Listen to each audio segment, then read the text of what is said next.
بسم اللہ الرحمن الرحیم وبہ نستعین وصلی اللہ علی نبینا محمد وعلی آلہ وصحبہ اجمعین ومن تبعهم بإحسان الى یوم الدین وبعد۔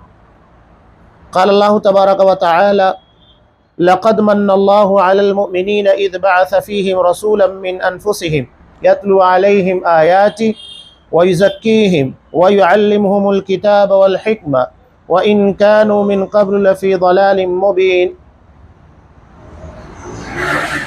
تمام قسم کی تعریفات اللہ رب العالمین وحدہ لا شریک کے لیے لائق و زیبا ہے، جو ساری کائنات کا تنہا خالق و مالک ہے، اور بے شمار درود و سلام ہو اللہ کے آخری نبی جناب کریم محمد رسول اللہ صلی اللہ علیہ وسلم کی ذات مقدسہ پر۔ محترم سامعین،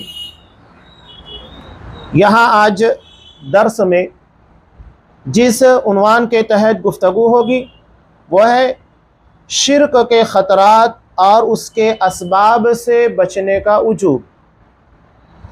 شرک کا خطرہ کتنا بڑا ہے یہ واضح کیا جائے گا، اور دوسرے یہ کہ شرک تک پہنچانے والے اسباب ذرائع ان سے بچنا بھی ضروری ہے، اس لیے کہ اگر اس سے نہیں بچیں گے تو لازمی طور کے پر شرک تک پہنچیں گے، اسباب سے بچ گئے تو انشاءاللہ شرک تک نہیں پہنچ سکتے۔ اس سے پہلے شرک کے تعلق سے جیسا کہ بیان کر دیا گیا کہ شرک کی تعریف یہ ہے کہ عبادت کی کسی بھی قسم میں سے کچھ بھی غیر اللہ کی طرف پھیرنا۔ عبادت کی قسم میں سے کسی بھی چیز کو غیر اللہ کی طرف پھیرنا، جیسا کہ دعا، ذبح یعنی جانور کو ذبح کرنا، نذر، فریاد رسی، اور غیر اللہ سے اس چیز کی مدد مانگنا جو صرف اللہ کے اختیار میں ہوتی ہے، اللہ کے علاوہ کسی کے اختیار میں نہیں ہوتی، یہ شرک ہے۔ شرک سب سے بڑا گناہ ہے، جیسا کہ اللہ تبارک و تعالیٰ نے ارشاد فرمایا سورہ لقمان کے اندر، ان الشرک لظلم عظیم، یقیناً شرک بڑا بھاری ظلم ہے، گناہ ہے۔ لہذا جب یہ بہت بڑا گناہ ہے تو اس سے بچنا بھی بہت ضروری ہے۔ قرآن مجید میں اس تعلق سے اللہ نے واضح طور کے پر بیان دیا، ان اللہ لا یغفر ان یشرک بہ، اللہ یقیناً اس شخص کو معاف نہیں کرے گا جس نے شرک کیا ہے۔ اور قیامت کے دن کے بارے میں بھی نبی کریم صلی اللہ علیہ وسلم نے ارشاد فرمایا، جیسا کہ مسلم کی روایت کے اندر ہے کہ اللہ نے ہر نبی سے ایک گارنٹی دعا کا وعدہ کیا تھا، ہر نبی سے، کہ اس دعا کو اللہ رد نہیں کرے گا، اسے یقیناً قبول کیا جائے گا۔ فتعجل کل نبی دعوتہ، ہر نبی نے اپنی اس گارنٹی دعا کو دنیا کے اندر ہی استعمال کر لیا، لیکن آپ صلی اللہ علیہ وسلم نے اپنی اس دعا کو بڑی حفاظت کے ساتھ سنبھال کے رکھا ہے، اور اس کے بارے میں آپ صلی اللہ علیہ وسلم نے ارشاد فرمایا فَهِيَ نَائِلَةٌ إِنشَاءَ، یہ یقیناً اللہ نے چاہا تو نصیب ہونے والی ہے، حاصل ہونے والی ہے۔ کن لوگوں کو حاصل ہونے والی ہے؟ مَن مَاتَ مِنْ أُمَّتِي لَا يُشْرِكُ بِاللَّهِ شَيْئًا، میرے ہر اس امتی کو جس کی موت شرک کے پر نہیں آئی ہو، اس لیے کہ خاتمے کا اعتبار ہوتا ہے، انما الاعمال بالخواتیم، کہ انسان کا خاتمہ جس چیز کے پر ہوگا اسی اعتبار سے اللہ کے یہاں پر اس کے متعلق فیصلہ کیا جائے گا۔ ہم مسلم کی وہ روایت بھی پڑھتے ہیں، ایک شخص نے 99 لوگوں کو قتل کیا اور اس کے بعد 100 کو بھی قتل کیا، توبہ کی اللہ نے توفیق دی، نیک بستی کی طرف جا رہا تھا، موت واقع ہو گئی۔ اب اس کے خاتمے کا اعتبار ہوا، یہ نہیں دیکھا گیا کہ اس نے 99 نہیں بلکہ 100 لوگوں کو قتل کیا ہے، خاتمہ جس چیز کے پر تھا اس کو دیکھا گیا کہ خاتمہ ایمان کے پر ہے، توبہ کے پر ہے، اللہ نے بخش دیا۔ تو اللہ بخشش کے بہانے ڈھونڈتا ہے۔ انما الاعمال بالخواتیم، یقیناً اعمال کا اعتبار خاتمے سے ہوگا کہ خاتمے کے وقت بندہ کس عمل کے پر پایا جا رہا تھا۔ تو شرک کے تعلق سے واضح کیا گیا کہ مشرک کی اللہ کے یہاں بخشش نہیں ہوگی، چاہے وہ کتنا بھی قریبی اور کتنا ہی نبی کا چہیتا کیوں نہ ہو۔ ابو طالب کی وفات کے وقت قرآن مجید نے صاف کہہ دیا، انک لا تہدی من احببت، کہ اے نبی آپ جسے چاہیں اسے ہدایت نہیں دے سکتے۔